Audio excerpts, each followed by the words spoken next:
Good morning, everyone. Good morning. How's everybody doing? Fine, thank you. Good. Glad to see everyone. My name is Keith Brooks, and I teach in the education department. I'm here introducing our speaker on today. So welcome to Prime Time at the Bethel University Library. We welcome Andy Johnson to the podium. We'd like to remind you that Prime Time at the Bethel Library is an ongoing series for the Bethel community that highlights the academic work our community is doing, whether here or abroad. This presentation is co-sponsored by Faculty Development as well as Friends of the BU Library. And also our next Talk About Teaching will be Tuesday, November 2nd, where Dr. Ann Holland from Nursing will present Teaching About Race and Cultural Nursing Education, the experience of white teachers. It's a very, very good topic. So, and of course we have our presentation today, Violence Awareness and Prevention Strategies. Can we just welcome Andy, please? Oh, it's great to be here. Thanks for coming out in such a busy time of year, midterms and everything. And I think the timing of this is really good because October is Domestic Violence Awareness Month.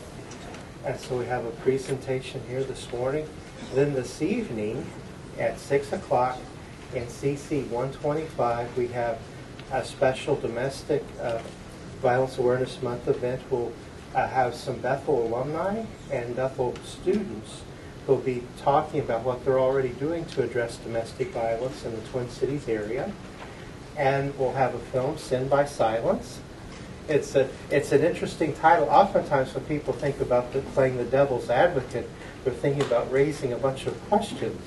It turns out that when it comes to domestic violence, the devil's advocate is actually one of silencing and keeping people quiet about it. These types of behaviors are very much underreported and things like that. But there'll be an interesting film and discussion. This is sponsored by the Social Work Department and Psychology Department and the Bethel Student Social Work Association.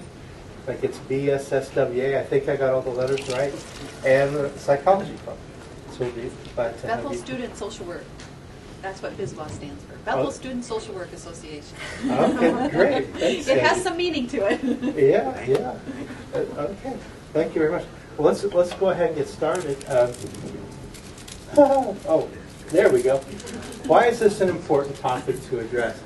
It turns out that violence against women and domestic violence more generally is a very prevalent issue. It affects all levels of society, all groups, and there's research worldwide that shows just how prevalent it is. In the U.S., the statistics I was reading this morning suggested that 1 in 3 women in the U.S. report an instance of assault of some sort by usually someone in the household, a significant other, husband, boyfriend, things of this nature. Now, research done in the state of Minnesota in recent years found that amongst women who are affiliated in some way with a religious group or organization, religious tradition, churches and religious groups are the first resource of choice for the majority of survivors. So that means that if women who have experienced abuse of some kind, violence of some kind, the place they would most like to receive the help is in church or through a religious group. Unfortunately, the research also found that amongst these women that they were the least satisfied of, they rated all the different places they received help. The lowest rate of satisfaction is with what happens in churches and religious groups. And that's a rather unfortunate thing. Now, we are in a unique position here because we train leaders in the Christian community. And so what I found exciting about the Mentors in Violence Prevention program I'll talk with you about today is this has the potential to help us train individuals to know how to respond to situations as they arise and to learn how to care for others who have experienced assault of some kind. Does this make some sense? And provide a safe place. So, Mentors in Violence Prevention, this was first developed at Northeastern University's Center for the Study of Sport and Society there in Boston. The original groups were multiracial, and they did something unusual. They were mixed gender. Now, research has shown subsequently that it's best to have different groups for males and females. But having multiracial groups is very helpful. But it can, because this domestic violence is something that affects every group. You know, it's when I'm talking to a predominantly European American audience, I like to point out it's not just a white person's problem, and because a lot of and the racial aspects are really interesting here. I'll get into this more later, but anyway, this is very important. It was designed for student athletes and leaders to use their status to speak out against rape, dating violence, sexual harassment, bullying, and other forms of violent and abusive behavior. So the idea is to start from the top down.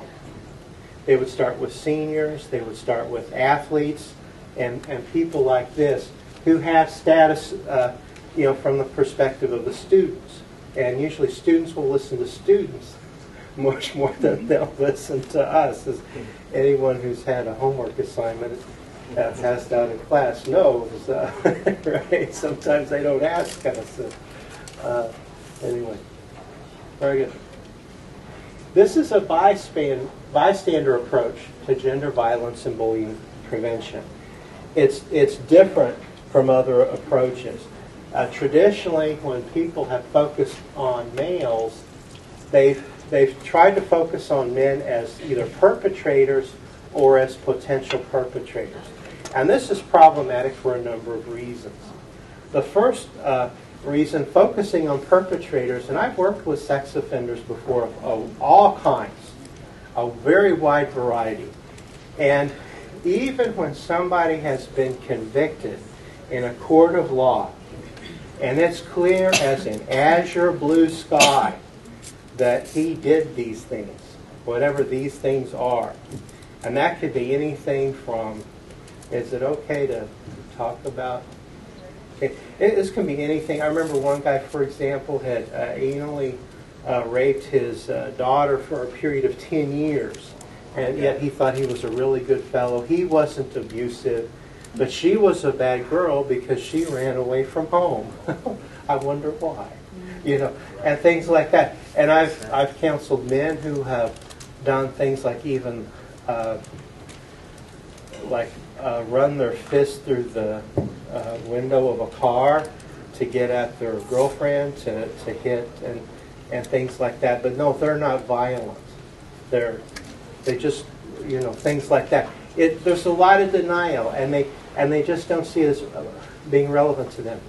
If you focus on all men as potential perpetrators, you run into all kinds of problems. For example, even though it's true that when you look at perpetrators as a group, people who have committed domestic violence, sexual assault of some kind, 95 to 99% of the offenses are perpetrated by men. Okay, the vast majority. But when you look at men, okay, the vast majority of men, research suggests that 95% of men never commit an act of assault. Okay?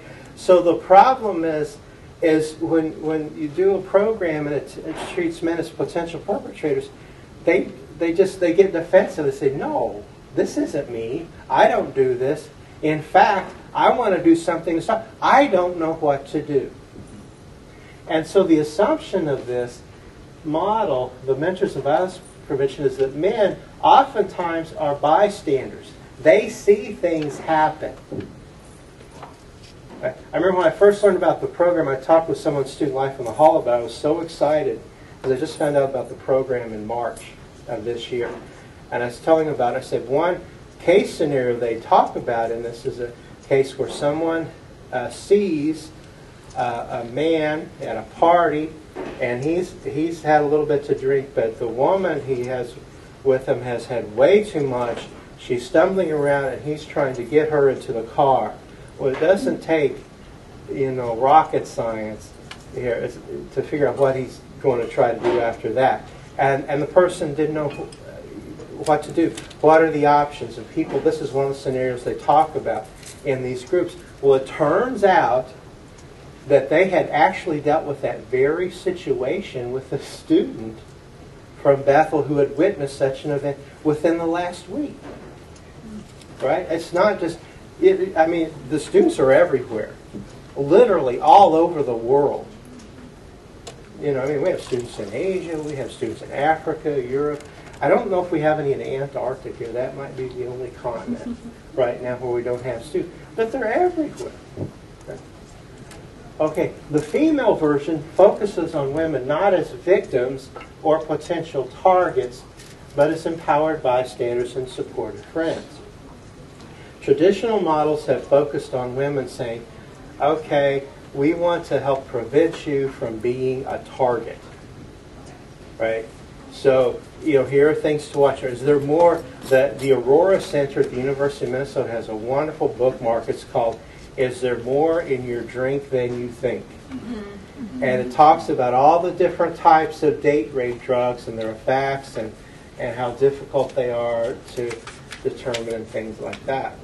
Okay, that's an example of a traditional. And that's important to do. We actually have, I have a couple of grad students working on developing a program appropriate for our female students here at Bethel. So we will run those eventually here. Okay. But the problem with this, though, is, for example, when you look at date rape, that the average or typical person who commits acquaintance rape or date rape in college has an average of 6 victims during a college career. Okay? So the thing is, sometimes people will say, gee, we don't have anybody who would do this in our group, and sometimes I have to bite my lip because I know full well that they do. This has happened. And it only takes one person to do a tremendous amount of damage. Because I've counseled survivors of rape, assault, all kinds of things. And it's not like, oh, don't feel that way and it's all over. Or, read a couple Bible verses or something like that. It's complicated. It's really complicated. But the idea here is to empower women as bystanders who can intervene, maybe not directly, but indirectly, maybe directly, but they have a better sense of what to do. And they can be supportive friends. One thing that's important, I noticed in counseling services, we have really good interns, by the way. We have a great staff on counseling. I'll brag about everybody else because you know me. Everyone's been good there. But we have great staff, and we really attract the cream of the crop when it comes to interns. And we've had interns who have served at other colleges. And one thing that can be interesting in an evangelical environment in comparison to others is there's the tendency to band together and use the buddy system is less developed than it is at other places where women might go to a party. It's like, okay, we're going to stay together, we'll all leave together, things like that.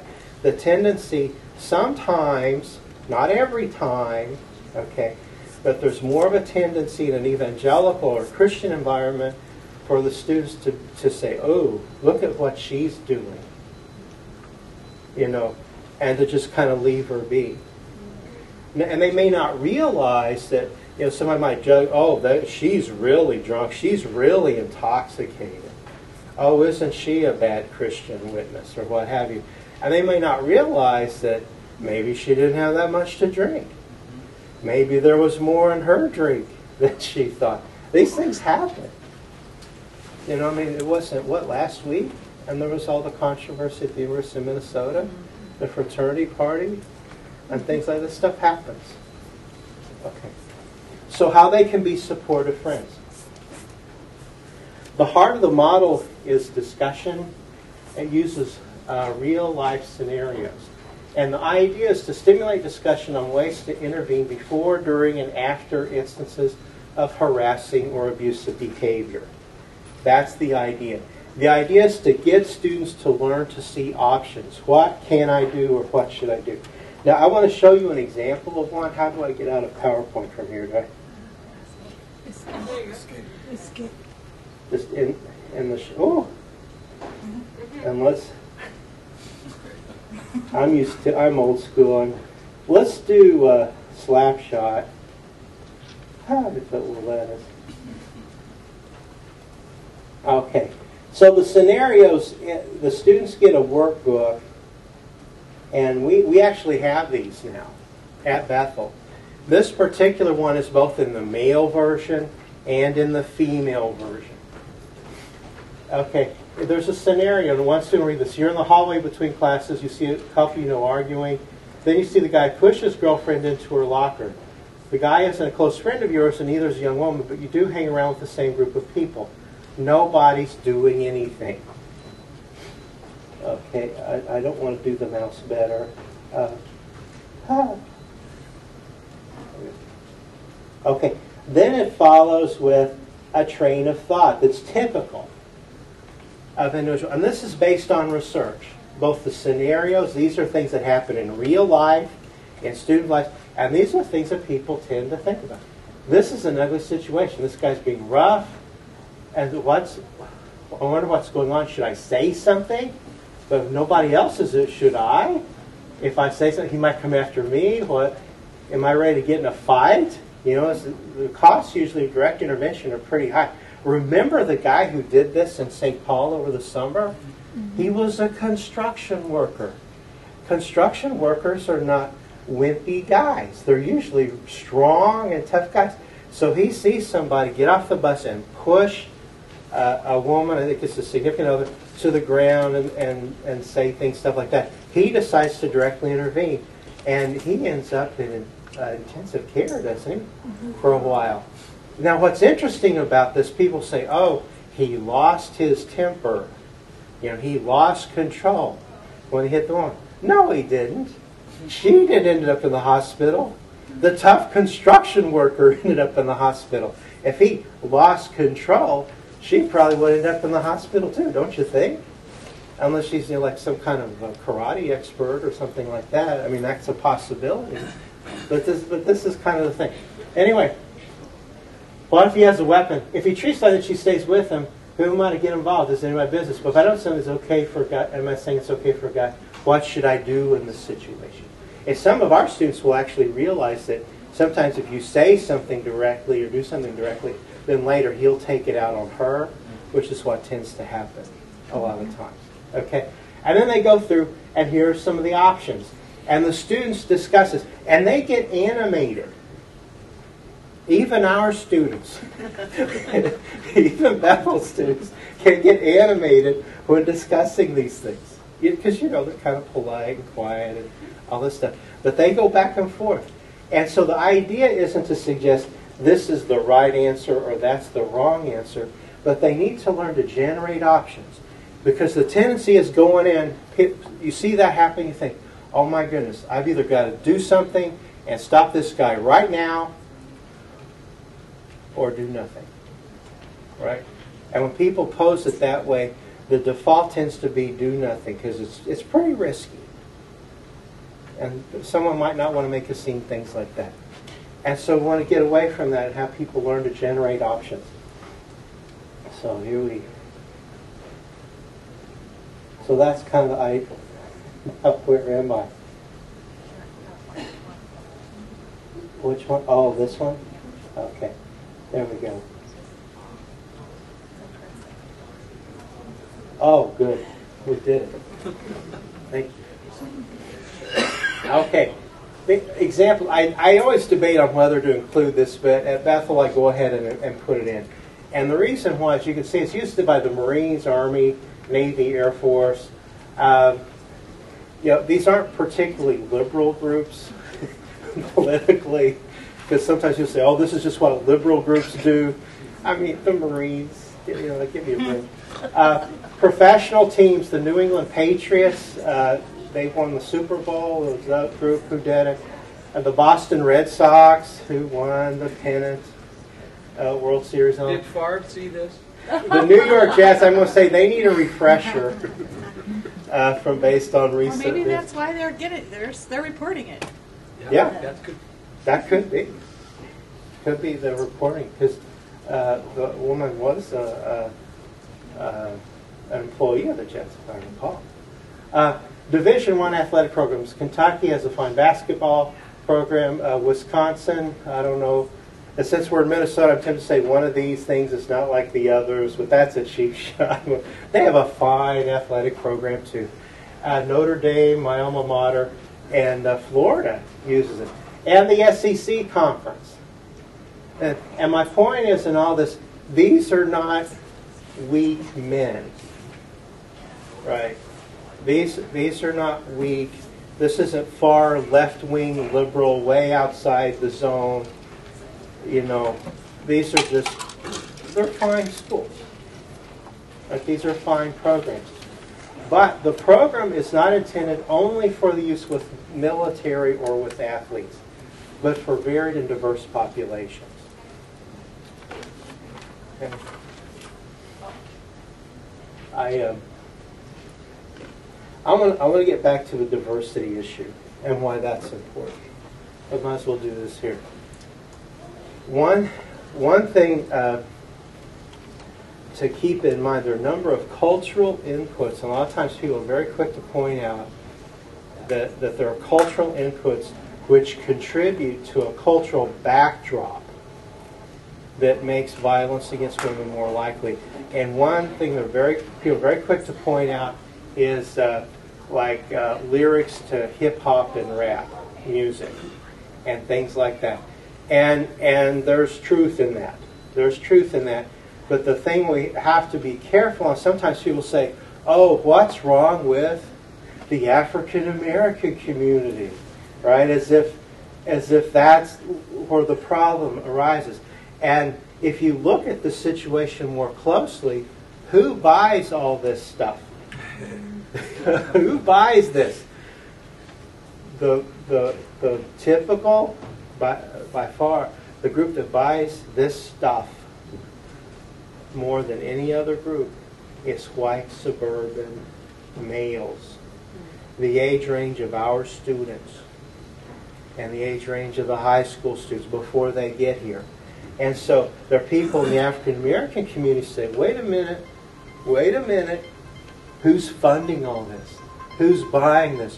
What's wrong with the European American community, right, with the white community? Why are they so violent getting all this stuff? This was a legitimate form of protest. It's complicated, okay? And there's a whole history here in the U.S.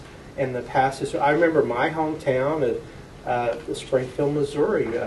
They used to have a thriving African-American community, and there was a rape of a white woman.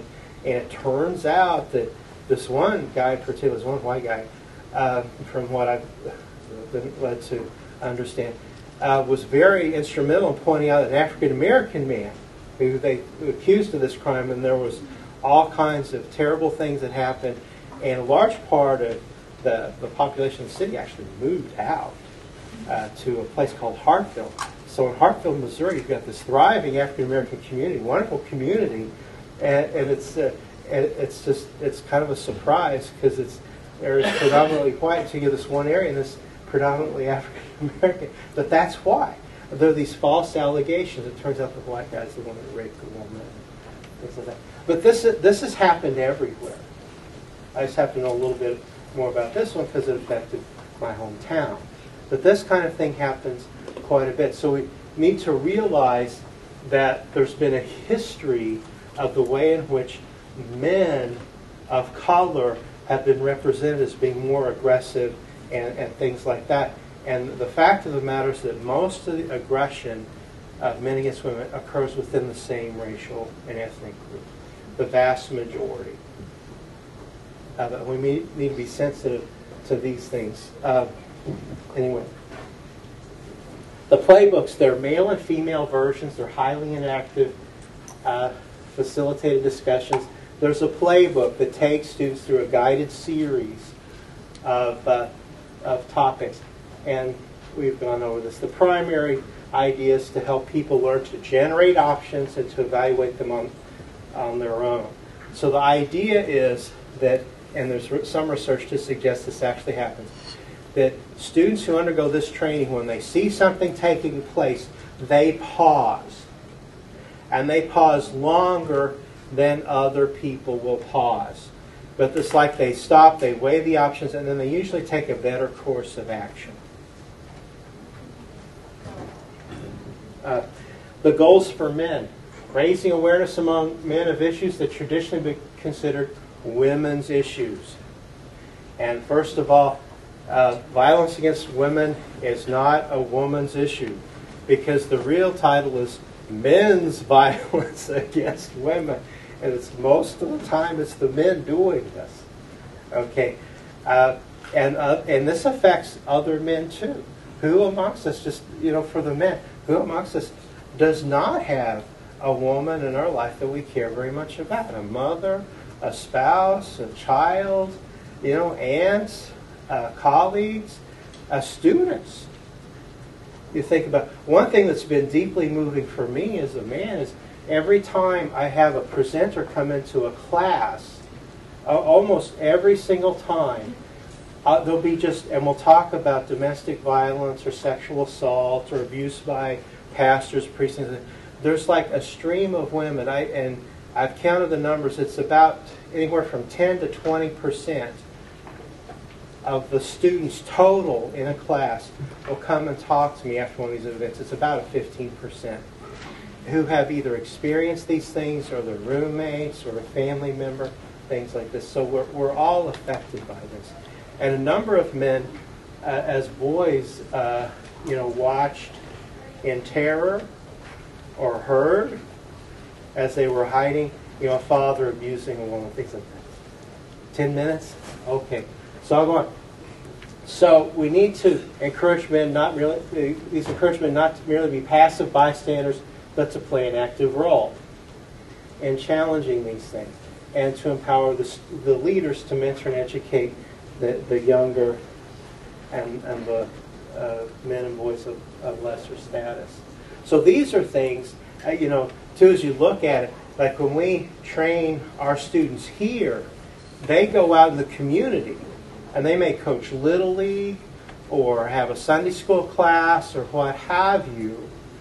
And if they're empowered to do this here, they can take these attitudes, these skills, and transfer them later on. I had breakfast with the provost. I was having breakfast with groups of faculty recently, and he was telling how delighted he was that his son had done something similar to this with a group he was coaching down in Rochester.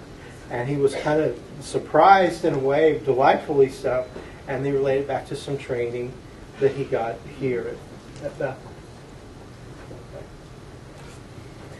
Here are the topics that the men address. There's a scenario for each one of these. Battering, a rape in progress is kind of ambiguous.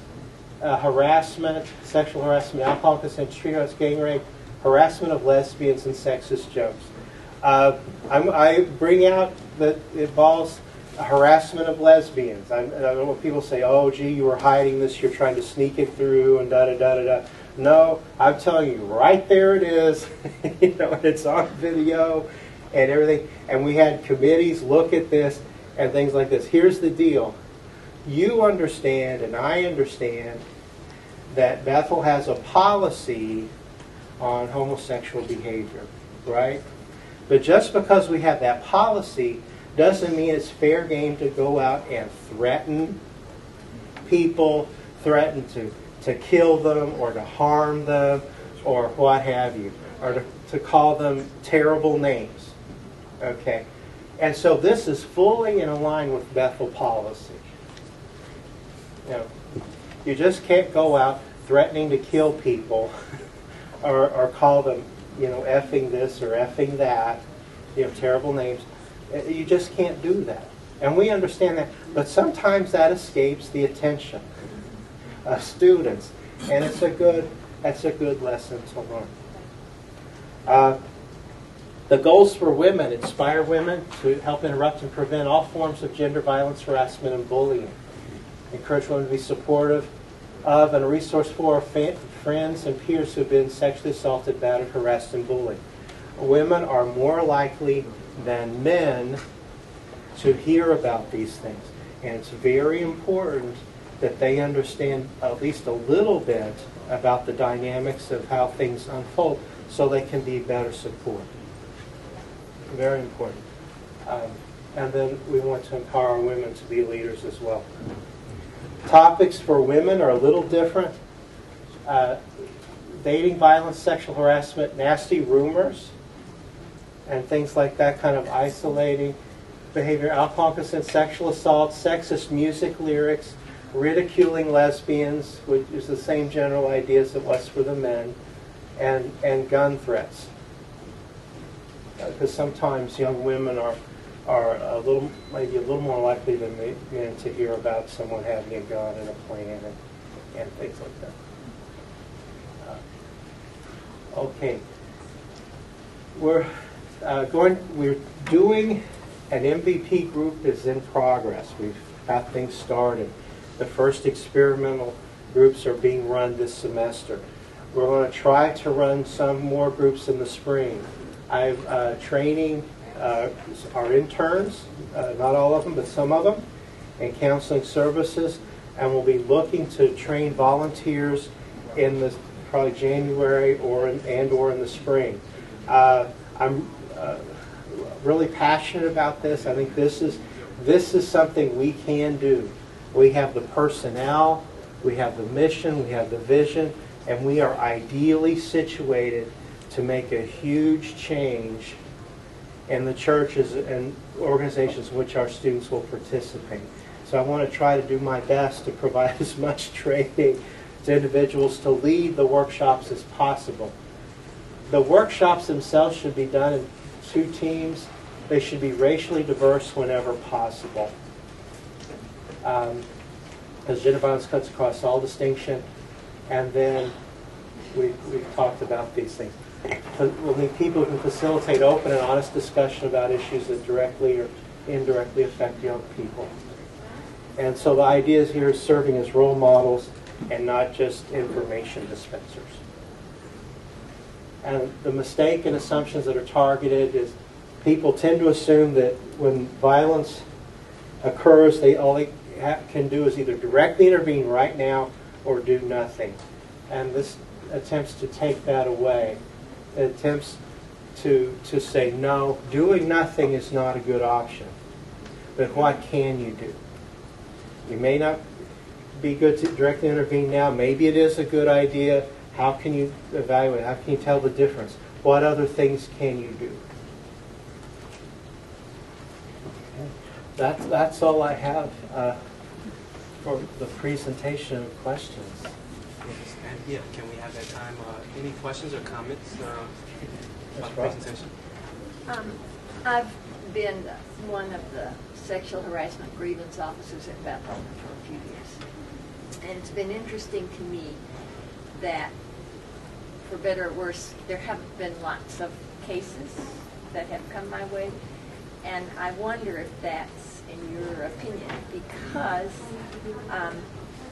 as Christian women, and it's usually the women who will come first, they either don't want, they're embarrassed to bring this forward, they don't want to make an accusation against a male here, faculty or student.